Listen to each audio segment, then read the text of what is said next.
अस्सलामुअलैकुम। हम स्टार्ट कर रहे हैं बायोकेमिस्ट्री। इसमें डॉक्टर नजीब के लेक्चर्स हैं, वो नोट किए हुए हैं, तो मैं उनको रिवाइज करूँगा अपने साथ। तो साथ साथ मैं रिकॉर्ड कर रहा हूँ, तो अपनी प्रैक्टिस हो रहेगी। किसी ने को इस तरह नोट करना है तो उसकी भी प्रैक्टिस हो रहेगी इस तरह से। तो सबसे पहले स्टार्ट करते हैं हम बायोकेमिस्ट्री। बायोकेमिस्ट्री में फर्स्ट टॉपिक है, हम बेसिक स्टार्ट करेंगे DNA structure. For example DNA structure, replication, transcription, ये सारा डिस्कस करेंगे स्टेप बाय स्टेप। तो सबसे पहले डीएनए स्ट्रक्चर है। तो डीएनए हमें पता है कि जेनेटिक कोड है हमारे पूरी बॉडी में, सेल्स में जो न्यूक्लियस में होता है। तो जेनेटिक कोड है ह्यूमन का, जो डीएनए में स्टोर होता है। अब तो ये डीएनए होता है, ये प्रोटीन न्यूक्लियोटाइड्स होते हैं उनसे मिलके बना होता है। डिफरेंट न्यूक्लियोटाइड्स हैं जो आपस में मिलते हैं और एक स्ट्रक्चर बनाते हैं जिसको डीएनए कहते हैं। फिर जब डीएनए से आगे आरएनए बनता है और फिर आरएनए से प्रोटीन बनती हैं। फिर प्रोटीन दो तरह के होते हैं, स्ट्रक्चर प्रोटीन होती हैं, फंक्शनल प्रोटीन होती हैं। स्ट्रक्चर प्रोटीन जो हमारी बॉडी को स्ट्रेंथ देती हैं, सपोर्ट करती हैं स्ट्रक्चरली, लाइक कोलेजन प्रोटीन और भी बहुत सी प्रोटीन है। और फंक्शनल प्रोटीन बहुत सी हैं, एंजाइम्स है, फिब्रिनोजन है, और भी मतलब एंजाइम से लगा लो कि फंक्शनल प्रोटीन ही है, एंजाइम प्रोटीन पे होते हैं। तो इसके बाद नेक्स्ट आते हैं तो डीएनए स्ट्रक्चर पे। तो डीएनए स्ट्रक्चर बना होता है तीन चीज़ों से। पेंटोज शुगर होती है, नाइट्रोजन बेसिस होती हैं, और उस पर फास्फोरेट ग्रुप अटैच होता है। ये तीनों मिलके न्यूक्लियोटाइड्स बनाते हैं, फिर उनसे आगे डीएनए स्ट्रक्चर बनता है। तो पेंटोज में देख लें 5 कार्बन होता है, डीऑक्सीराइबोज होता है, बिकॉज इसके कार्बन नंबर 2 पे हाइड्रोजन अटैच होता है। अगर वहाँ पे ऑक्सीजन OH अटैच हो तो वो राइबोज होता है, वो आरएनए में होता है। ये फ़र्क है इसमें, डीऑक्सीराइबोज डीएनए में होता है और राइबोज आरएनए में होता है। फिर नाइट्रोजन बेसिस में दो तरह की है, डबल रिंग्ड होती है और सिंगल रिंग्ड है। डबल रिंग में आप प्यूरिन्स हैं और सिंगल रिंग में पिरिमिडीन्स हैं। प्यूरिन्स आगे एडनिन और ग्वानिन है, और पिरिमिडीन साइटोसिन और थायमिन है। जो आरएनए में होता है वहाँ पे थायमिन की जगह पे यूरासिल होता है।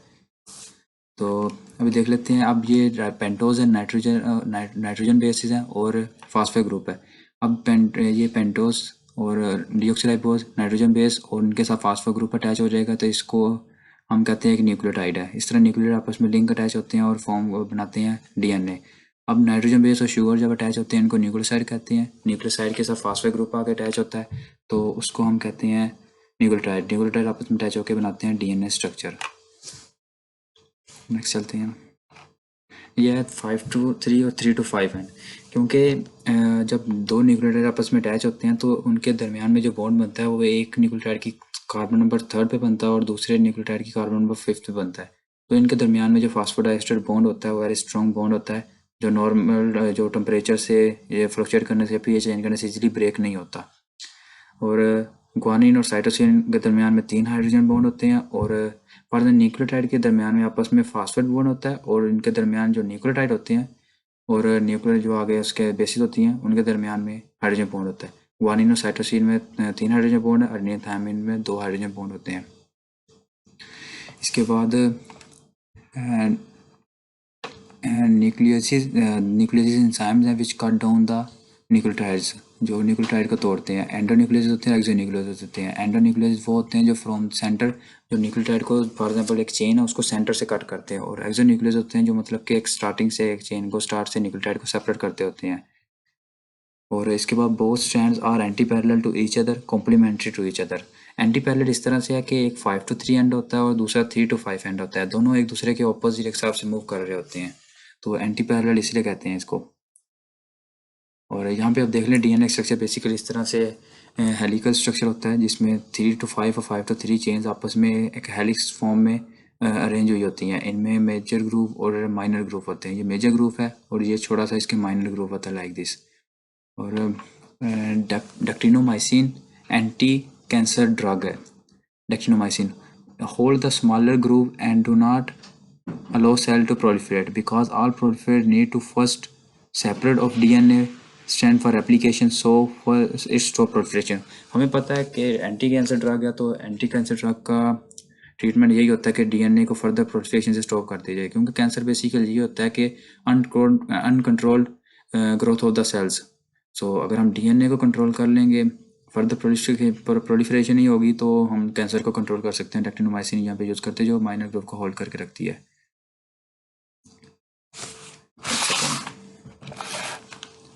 If DNA has more adenine thymine pairs,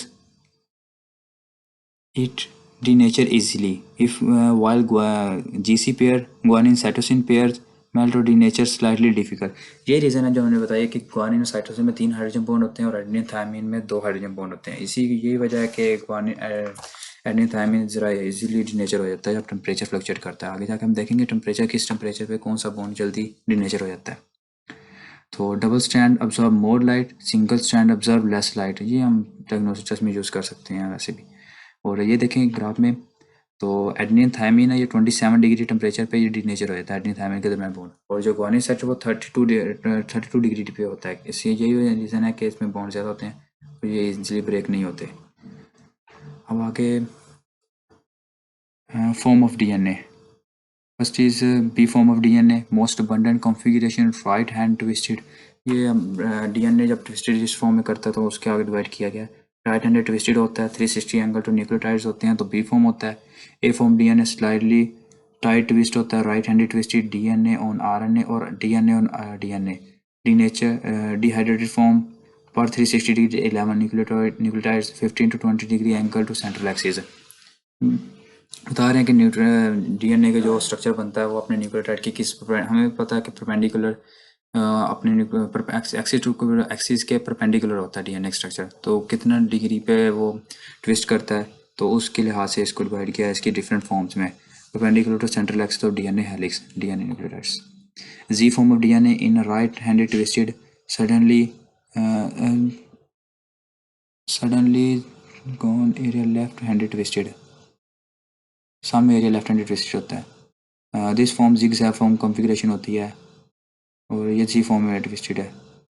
left handed twisted 1 nucleotide 360, ये different form of DNA basics है ज़रा। ये होगा हमारा कंप्लीट डीएनए स्ट्रक्चर, जो बेसिक डीएनए स्ट्रक्चर इसमें बेसिक जो भी डीएनए जैसे बनता है। तो पहले आगे हम नेक्स्ट डीएनए रेप्लिकेशन में चलते हैं।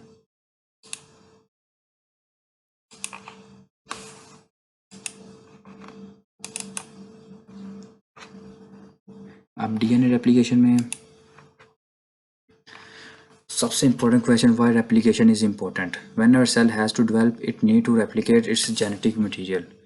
सारी बात है जब सेल को, एक सेकंड में रिकॉर्डिंग चेक।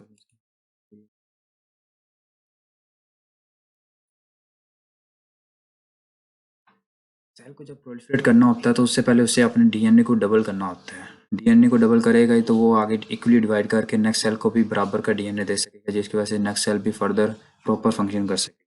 तो रेप्लिकेशन इसलिए इंपॉर्टेंट है कि सेल को अपने जेनेटिक मटेरियल को रेप्लिकेट करना होता है।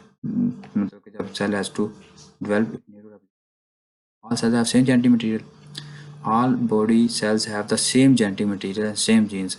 वो अलग बात है कि बॉडी में जो सेल जिस स्पेसिफिक जगह पे होता है उसी हिसाब से वो अपने जीन को एक्सप्रेस करता है, उसके बाद उससे आगे फर्दर वो जो फंक्शन करना होता है वो कर देता है। और some genetic material has different cell function. In some cell gene express differently according to requirement of the cell. If hepatocyte express gene for albumin formation, some gene also in kidney cell, neuronal cell, but they do not express it. That's why some genetic material must exist different structure plus function of the cells. DNA length in one nucleus is 1 meter. तो ये clear बात है कि जो body का cell किसी specific जगह पे होगा तो वो उसी की स्पेसिफिक फंक्शन को परफॉर्म करने के लिए उसी के जीन को एक्सप्रेस करेगा, बाकी को वो एक्सप्रेस नहीं करेगा, बाकी सब जीन वो इनएक्टिव होते हैं। First condition for replication is separation of the strands. Enzyme which can read the DNA and make it duplicate only work on single strand. DNA protein. अब यह है कि डीएनए उसको जब रेप्लिकेट करना होना होता है तो सबसे पहले उसको उसकी जो डबल स्ट्रैंड होता है उसको मतलब कि सेपरेट होना होता है। सेपरेट होगा ही तो वो रेप्लिकेट होगा। तो सबसे पहले रेप्लिकेट होता है। Human chromosome has multiple origin of replication while. हाँ, ये भी एक बात है कि ह्यूमन जो क्रोमोसोम होता है तो डीएनए से मिलकर क्रोमोसोम बने होते हैं। 23 पेयर ऑफ क्रोमोसोम होते हैं एक ह्यूमन सेल में, न्यूक्लियस में। तो ह्यूमन क्रोमोसोम वो मल्टीपल रीजन ऑफ एप्लीकेशन होते हैं, वो किसी भी जगह से अटैच होकर एप्लीकेशन कर सकते हैं, लेकिन प्रोकैरियोट में कहते हैं तो वो सिंगल रीजन ऑफ रेप्लिकेशन होता है, वो एक ही जगह से रेप्लिकेशन हो सकती है, बाकी कैसे हो सकती है। हेलिकेज है, हेलिकेज जो स्ट्रैंड को एक्सटेंड करता है, मतलब सेपरेट करता है और फर्दर स्ट्रैंड को सेपरेट करता है ताकि रेप्लिकेशन स्टार्ट की जा सके। Second, when it's separate, next purpose to hold it in its place for duplicate stand, then done by SSP product single. So second when it's separate, next purpose is to hold it in his place. For duplicate strand, then done by done by the SLP protein, single strand binding protein, not allowed to associate with the complementary and not also present from other nuclear enzyme. Replication do not occur selectively. When one chromosome committed for replication, all chromosome in cell commit replication. तो basic यही phenomena है कि मतलब कि जब body का एक cell मतलब फर्ज रेप्लिकेट करना तो उसमें ये नहीं कि एक क्रोमोसोम रेप्लिकेट होगा तो बाकी नहीं होंगे, बाकी सबके सब सेल भी क्रोमोसोम भी रेप्लिकेशन एक साथ स्टार्ट करेंगे। अब ये थोड़ा सा बेसिक रेप्लिकेशन होती है। फॉर एग्जांपल डीएनए से डीएनए बनता है, डीएनए फर्दर रेप्लिकेट होकर डीएनए बनाता है और उसको हम कहते हैं रेप्लिकेशन। फिर आगे डीएनए से जब messenger RNA, transfer RNA, ribosomal RNA कोई भी आरएनए बनता है तो उसको ट्रांसक्रिप्शन कहते हैं। फिर आरएनए नेक्स्ट न्यूक्लियस से बाहर जाता है साइटोप्लाज्म में, वहाँ पे राइबोसोम होते हैं, उनसे आगे फर्दर प्रोटीन बनती हैं, उस प्रोसेस को कहते हैं ट्रांसलेशन। ये बेसिक है। सेमी कंजर्वेटिव है तो बहुत पुराना सेमी कंजर्वेटिव ये होता है जिसमें फॉर एग्जाम्पल एक स्ट्रैंड पेरेंटल हो, एक स्ट्रैंड न्यू बनी हो तो उसको semi conservative replication of DNA कहते हैं। Once double strand will go apart and parental strand do not conserved in any daughter cell. Both daughter cell has one parental strand and one new strand. This type of replication is semi-conservative strand. अब original replication होता है many in human, easy to open, adenine to thymine region, one in bacteria. बहुत prokaryote में one in bacteria आ गया। Replication bubble वो area होता है जहाँ पे रेप्लिकेशन स्टार्ट की हुई होती है और स्ट्रैंड एक दूसरे से सेपरेट हुए होते हैं। रेप्लिकेशन 4 भी उसी को कहते हैं जिसमें मतलब कि जो वो एक पूरा एरिया बन रहा होता है, एक लंबी स्ट्रैंड बन रही होती है, उसको रेप्लिकेशन 4 कहते हैं। Topoisomerases group of enzymes concern with alter of topology of DNA, twisting of DNA helix. ये सारे एंजाइम हैं जो इसमें इन्वॉल्व होते हैं रेप्लिकेशन करने में। टोपोइसमरेज 1 दो डोमेन है इसकी, न्यूक्लियस है और लाइगेज है। न्यूक्लियस है जो मतलब के डीएनए स्ट्रैंड को ब्रेक करती है, लाइगेज है जो दोबारा इस ब्रेक स्ट्रैंड को दोबारा जोड़ देती है। अब लाइगेज है क्विनोलोन, दो मेडिसिन है adipocytes. Quinolone block this points so bacteria cannot join its fragments, so bacteria cannot leave. Quinolone एक मेडिसिन है, क्विनोलोन मेरे को सुने हैं कोविड में भी ये एक मेडिसिन काफ़ी इसका बेसिकल फंक्शन क्या होता है कि इस एंजाइम्स को ब्लॉक कर देना होता है। जब इसको ब्लॉक कर देगी तो डीएनए को दोबारा ये जोड़ नहीं सकेगा, जिसकी वजह से बैक्टीरिया डीएनए खत्म हो जाएगा तो बैक्टीरिया खुद automatically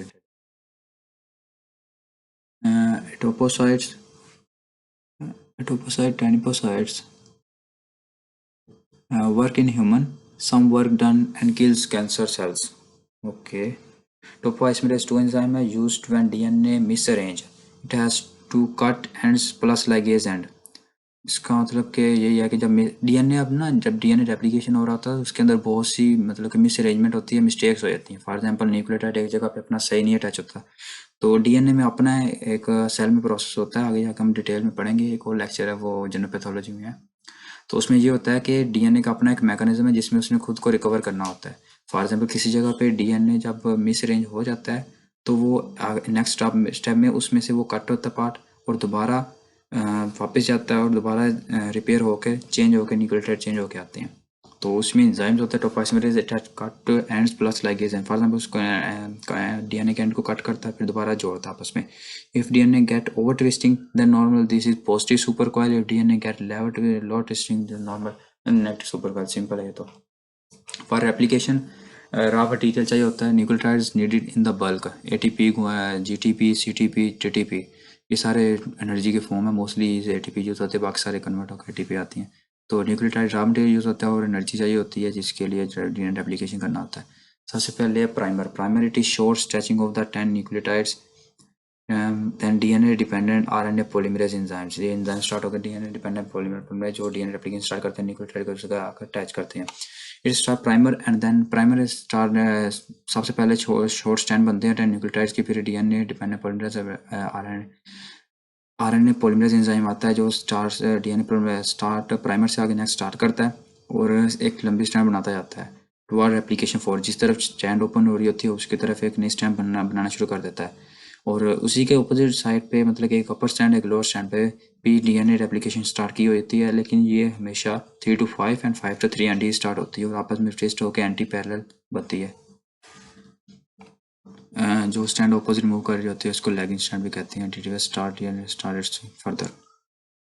DNA dependent DNA polymerase, ये 3 एंजाइम होते हैं और it read DNA 3 to 5 end होता है, polymerase DNA 5 to 3 end. Then proofreading करनी होती है। If there is a mistake it will correct it, but it will work only in single strand. Then start work there is a double strand. Mean first DNA dependent polymerase forms small strand, then it will move to it further.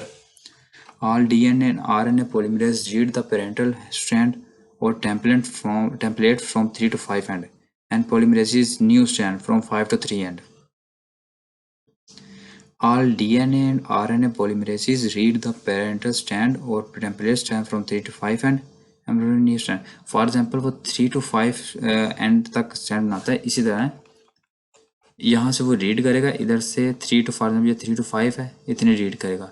फिर जब यहाँ तक read कर ली तो यहाँ से 5 से 3 and बनेगा, मतलब ऑपोजिट बनाता है। ये नहीं कि 3 to 5 तो 3 to 5, 3 to 5 रीड कर रहा है तो 5 to 3 बनाएगा। इधर से 5 to 3 रीड कर रहा है 3 to 5 बनाएगा।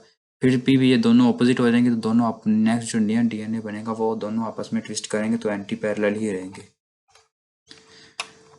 आगे primosome, it move along the lagging strand and place primers towards replication fork.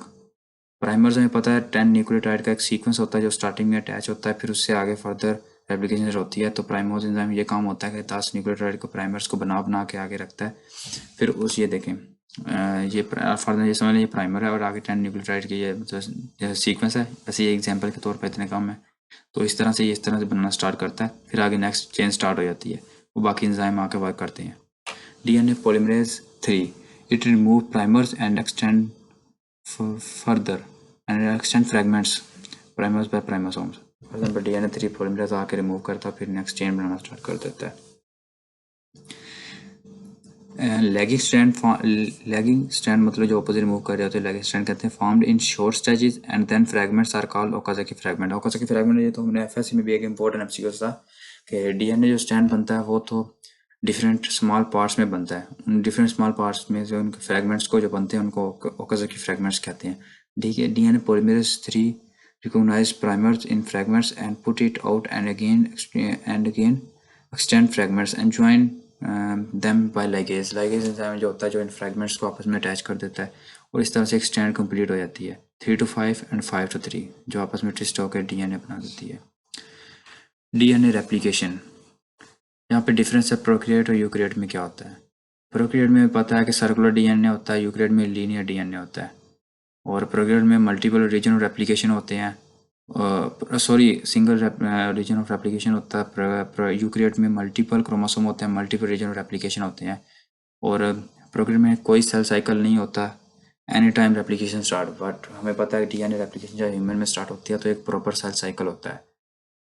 इसमें डिफरेंट फेजेस होती हैं, G1 face, S face, G2 face और G2 फेस से लेकर G1 फेस में दोबारा सेल जाता है तो उसको माइटोसिस कहते हैं। और G1 से आगे G0 फेस भी स्टार्ट हो सकती है जो बॉडी के न्यूरोनल सेल होते हैं, रेटिनल सेल होते हैं, G0 फेस में चले जाते हैं एक स्पेसिफिक टाइम के बाद। उसके बाद वो सेल साइकिल उनमें नहीं होता, वो डिवाइड नहीं होते। G0 फेस में कहते हैं, G रेस्ट फेस भी कह सकते हैं।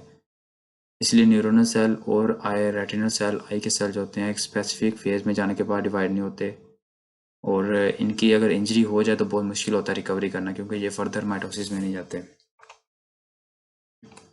इस तरह से alpha polymerase, beta polymerase, gamma polymerase ये एंजाइम है। अल्फा पॉलीमरेज करता है primer and start DNA stand, beta polymerase DNA repair करता है, गामा पॉलीमरेज एप्लीकेशन और डीएनए करता है विद इन द माइटोकॉन्ड्रिया। और इसी तरह से gamma polymerase, delta polymerase elongated leading strand, on lagging strand it make Okazaki fragments।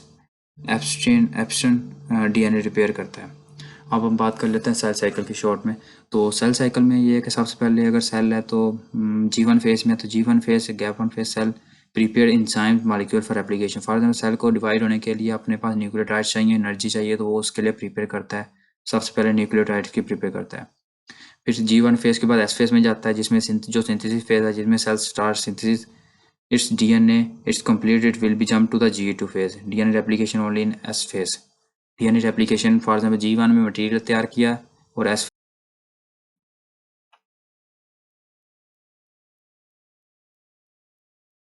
और हम थे एस फेज पे। एस फेज पे सेल ने अपने आप को बना लिया, फॉर एग्जाम्पल मटीरियल उसके पास आ गया तो अपने आप को सिंथेसिस करना शुरू कर दिया, रेप्लिकेशन स्टार्ट कर दिया। अब एस फेज से आगे G2 फेज में चले गया। G2 फेज में ये होता है कि सेल की रीचेकिंग होती है, प्रूफ रीडिंग कहते हैं जिसे। तो प्रूफ रीडिंग ये है कि सेल दोबारा अपने डीएनए मटेरियल को चेक करता है, कहीं कोई मिस्टेक तो नहीं है, कहीं कोई जेनेटिक लिमिटेशन तो नहीं होगी। तो इस तरह से वो दोबारा रीचेक करता है, अगर हो तो वो दोबारा ऐसे वापस भेज देता है और रिपेयर करने के लिए। G2 फेज के बाद माइटोटिक फेज है। माइटोटिक फेज में टोटली डीएनए प्रिपेयर हो चुका होता है। माइटोटिक फेज में आगे फर्दर प्रीफेज है, प्रोफेज, एनाफेज, टेलोफेज और यही है, प्रोफेज, माइटो, एनाफेज, टेलोफेज। तो इसमें यह है कि सेल मतलब कि फर्स्ट स्पिंडल फॉर्मेशन होती है और स्पिंडल फॉर्मेशन स्टार्ट हो जाती है। Genetic material chromosome equally divide होते हैं, ऑपोजिट साइड में चले जाते हैं, काइनेटिक और प्रोटीन पे अटैच होते हैं। उसके बाद सेल डिवीजन स्टार्ट हो जाती है और सेल दो हिस्सों में डिवाइड हो जाता है। इस तरह से एक सेल दो हिस्सों में हो जाता है, सेल साइकिल कंप्लीट कर लेता है। कुछ सेल होते हैं जो सेल G1 के बाद G0 फेज में चले जाते हैं, रेस्ट फेज में, उसके बाद वो डिवाइड नहीं करते, like retinal phase, neuronal cells, retinal cell और न्यूरल सेल्स। और ये आई थिंक हमारा कंप्लीट हो गया टोटल डीएनए और DNA structure and DNA replication.